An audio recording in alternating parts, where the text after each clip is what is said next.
Part 2. Okay.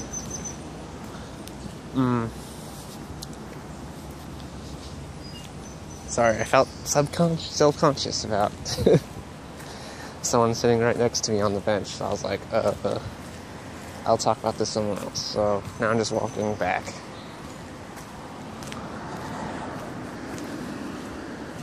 If anyone ever comes to San Francisco, check out Golden Gate Park. It's a great place. Man-made, but I don't know, it feels pretty natural to me. Besides, like, the waterfall, which is obviously just, like, pumped up.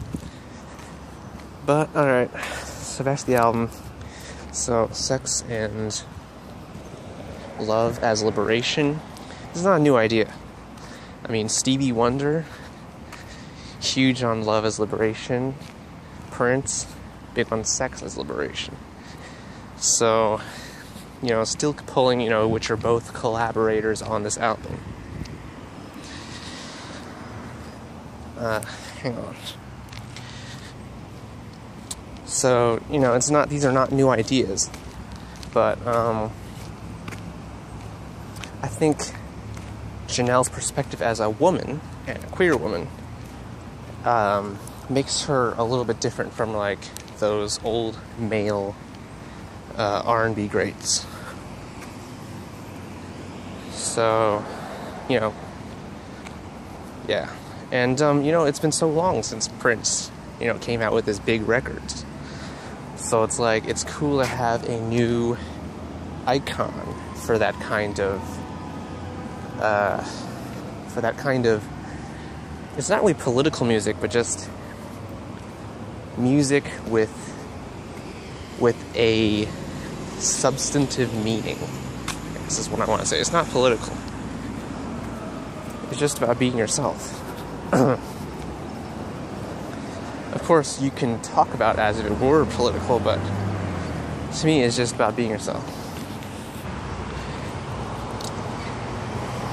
And so, I mean, I pretty much covered all the bases of the lyrics of this album. So, now we move on to the music. And,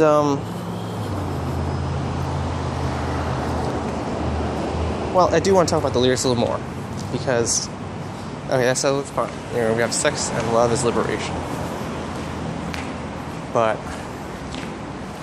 today, I feel like I've figured out that maybe this album is even more than that. Oh, shit. I've got my shoes muddy.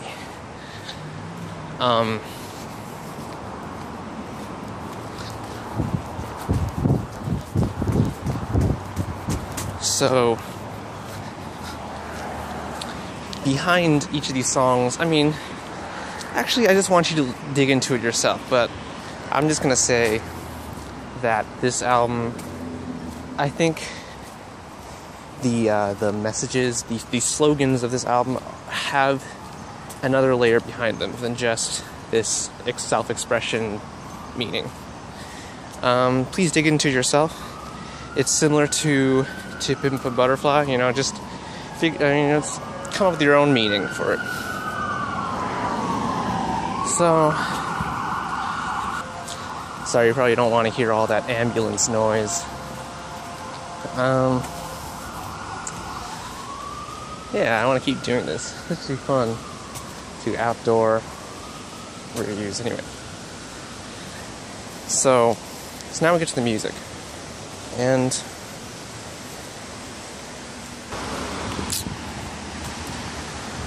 so the music is where I start to have problems with the album. The lyrics, as I said, it's not a new message, but the way Janelle presents it is very fresh. Like PYNK, it's like the lyrics on that song are amazing.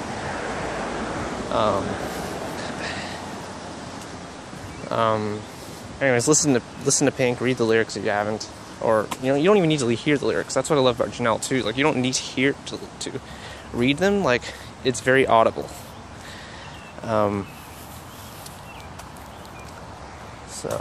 So now music. This is where I start to have issues, because I just feel like I keep getting reminded of other artists. Like, I already mentioned Bruce Springsteen, Born in the USA. I mean, I guess that comparison is more about like the lyrics and how it's like feels like a protest song, and that's where more of the comparison lies. But it just does feel like this 80s inspired instrumental, and so that to me is what this album is. It's like 80s revival. You know, you got Prince, you got Madonna, and you got Bruce Springsteen, all like popping up very strong on this album. And, you know, I also was reminded of Grimes' Art Angels. Okay. Grimes' Art Angels on this album, which of course was this 80s dance pop sound as well. So Janelle's pulling her sounds from all these different places, like make me feel. Right, is so obviously a Kiss reference. The beginning of Screwed with the that's also a Kiss reference. And again, like so many of these songs have this like dance pop sound that I just I've heard it before, you know? It's not like the ArchAndroid was unique. It was like you can't hear anything like the ArchAndroid anywhere else. At least not that I've heard. If you have any recommendations of things that sound like the ArchAndroid, please let me know. And then the Electric Lady was like this homage to R&B, right? 60s to 80s R&B. And so this album is more just mainstream pop altogether. So it has the same flaws in that sense to Electric Lady, where it's like the influences. These influences are very, like, they affect my enjoyment of the album. It's just like, I could be listening to Madonna or Prince or something instead, you know? So, and then Django Jane, like, doesn't even have an instrumental. And then, like, Stevie's Dream and Jane's Dream, they just pull from grunge or, like, 90s alternative rock or something. Which is kind of, like, that's a bizarre choice. But yeah, like, especially the first half, there's not much new going on. Like,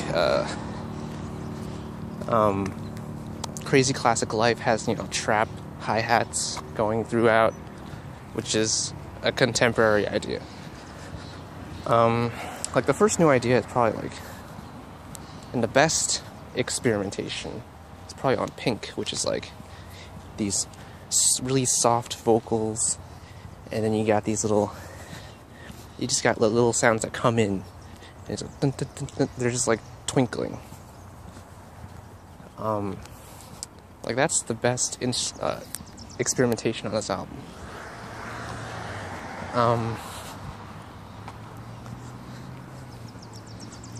But, I mean, it's not without its instrumentation highlights.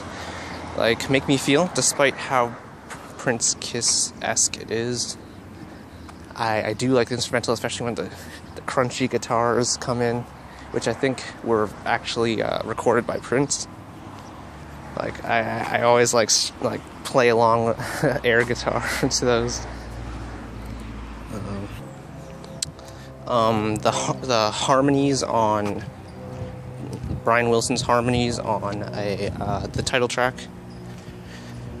are very nice, of course, very Beach Boys-esque. And then the harmonies on, which track was it again? The second to last one, So Afraid. The harmonies on that song are cool. And the last track, which again has this dance pop vibe, but it's a good dance pop instrumental, you know. So the last one, Americans, is also really good.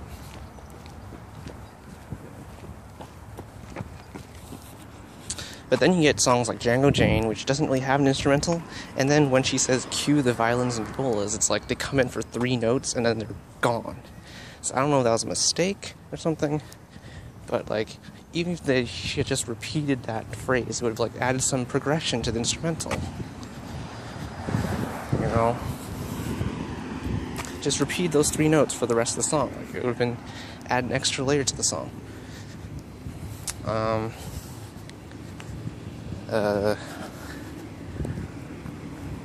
And then I Got the Juice is kind of an experiment, but it's like a mixture of like reggae and then MIA's delivery. It's kind of an experience, sort of like an amalgamation of sounds, which it was okay for me. It didn't like come off great, but it was like okay. And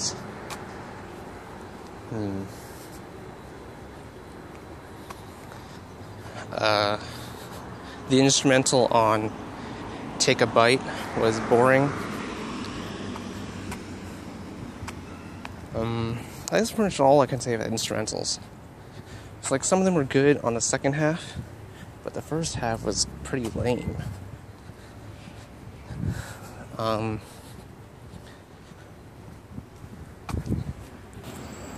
Like, I don't expect her to come out with these mind-blowing instrumentals, but like I like that.